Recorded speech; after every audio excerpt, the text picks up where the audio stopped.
Fact o fake? Bata at mga senior citizens lamang ang malimit na makaranas daw ng heat stroke. Kailangan lagi tayong pawisan upang hindi daw mas heat stroke. Bawal mag-exercise ng grabe kapag mainit ang panahon. Fact o fake, doktora? That's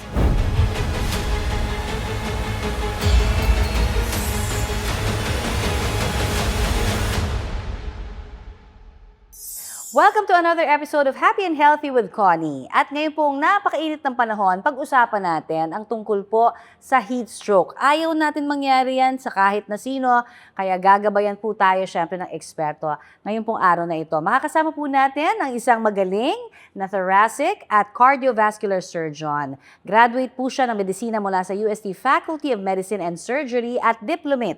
At fellow din po siya ng Philippine Association of Thoracic, Cardiac and Vascular Surgeons Incorporated. Kaya i-welcome na ho natin sa Happy and Healthy with Connie si Doktora Cristina Marie Lahom. Good morning. Hello, good morning. Ayan. Doktora, ito, pag-usapan natin yung mga pinadala sa atin na mga tanong. Sabihin mo lang kung fact o fake yung mga paniniwala na yan, okay? First fact o fake natin, bawal daw bigyan ng ice water, doktora, o malamig ng paligo ang isang taong pinaniniwalaang na heat stroke dahil maaari itong magkaroon ng shock. Fact o fake? fact. Fact yan. Ang goal naman natin is to dissipate the heat or pakawalan yung pasingawin yung heat, right? Hindi kasi natin agad mararegulate yung super lamig. Kasi ang tawag naman dyan, sudden vasoconstriction.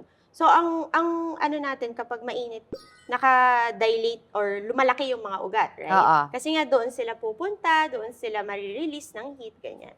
Pag binigyan mo ng ice bath, Kaagad, bigla silang magkukonstrict. Oo, Oo. magko-constrict. So, syempre, hindi makakapagbigay ng blood supply, hindi makaka-adapt, hindi makaka-work yung cooling mechanism ng isang tao. Okay. So, better give some cooling ice on the points that can be helpful. Okay, katulad po ng kilikili, Kilikili, singit, Batok. pwedeng batok, Oo. yeah, leeg, ganyan. Oo. So, and actually, yung skin din, pero hindi siya yung super bilis, no? Kasi gradual. yeah. Oo. Yeah. At kung conscious, pwedeng painumin ng tubig. Yeah. Hindi rin ba pwedeng malamig na malamig ang ipapainom? Pwede namang malamig, pero yung kailangan lang, gising siya, Okay. no? Ang maganda pa dyan, syempre, kung you have access to medical care, they give the IV fluid to regulate the heat din. Okay. Alright. Ganda nun. Kasi ang daming nagkakamali di ba? Ay, ano mo sa malamig Ice na bath. malamig You na know kung ice sino bath? yung mga sanay sa ganyan? Oo. Athletes. Athletes. Kasi, Athletes. They are used to having high temperature because of their training. oo. And then, mabilis silang maka-adapt Recover. to sa ano. Actually, the best way for them to cool down is go to an ice bath. Oo nga Yun talagang ginagawa nila. Pero, ibig sabihin, kung sanay ang katawan mo. Yes. So, Pero kung yun ordinaryo, temperature regulated, there is someone monitoring them. And for some, lang yun, hindi siya matagal. Sandaling-sandali lang din yun. okay, kung hindi sanay at ginawang ice bath ka agad, pwede bang mamatay? Pwedeng atakihin sa puso. Atakihin sa puso, oo. Yeah. Ganun pala yun, ano? Yeah. So, dapat gradual. Gradual Okay. lang, no? Fact o fake? Ito naman, doktora, bata at mga senior citizens lamang ang malimit na makaranas daw ng heat stroke. Fact o fake? Fake. Fake yan, oo. Because everyone can have a heat stroke. Mm-mm. No? Sila lang talaga yung pinaka-susceptible or Vulnerable. vulnerable for that. Oo. No? Lahat ng tao pwede ma-heat stroke. Yung nag-work sa initan, Mm-mm. delivery drivers, yung mga construction MMDA. workers, Mm-mm. security, traffic enforcers. Yes, No? oo. I really admire their work kasi sobrang init po sa Sobra, labas. oo nga. Mhm. Siguro a little kindness will go a long way. Yeah. Baka pag may mga nakikita ho tayo na mga traffic enforcers, pag may mga extra kayong Tubig. hindi pa naman gamit, 'di ba, at nainuman ng mga bottled waters, we can share that, 'di ba? Malaking That's really a tulong. good thing for them. Oo, ayan. Fact o fake, doktora, kailangan lagi tayong pawisan upang hindi daw mas heat stroke.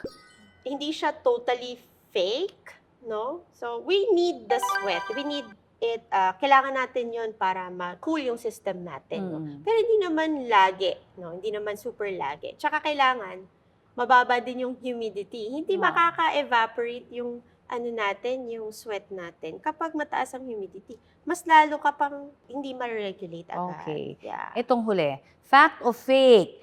Bawal mag-exercise ng grabe kapag mainit ang panahon. Fact o fake, doktora?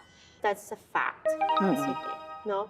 Because you will use your muscle and muscle produce heat. Your body will produce heat. Kung sanay na sanay kang gumawa nun, okay lang. Pero kung hindi ka sanay, huwag mo nang i-attempt kasi your internal temperature will get high faster. Yeah. Baka lalo pang, Lalo ka baka pang- ma-stroke, no? Yeah. O So, yan, oo. Kung sanay ka, you're an athlete, you're used to that, it's okay. Alright, doktora, thank you sa ating mga natutunan muli sa ating thoracic at cardiovascular surgeon, si Dr. Cristina Marie Lahom. At syempre, kung gusto po ninyong magpakonsulta, Dok, saan ka naman papapuntahan namin? Sa Manila po, meron po ako sa UST, Cardinal Santos, saka sa Rizal area, I have a clinic in Ortigas Hospital. Sa Bulacan area naman po, Wow. Dr. Yanga Hospital, Sacred Heart Malolos, and Ace Baliwar. Wow, ang daming ospital ng doktora. And that's a good thing. Marami kang marireach o mapupuntahan, syempre ikaw for consultation. Thank you so very much Thank again, you. Doktora Thank you. Tina. Ayan. Para sa iba pang impormasyong pagkalusugan, tumutok lamang po rito sa Happy and Healthy with Connie. And of course, don't forget to like, share, and subscribe to Happy and Healthy with Connie YouTube channel. And always remember, stay happy and healthy. Till our next episode, God bless po. At thank you, Doktora. Thank you so much.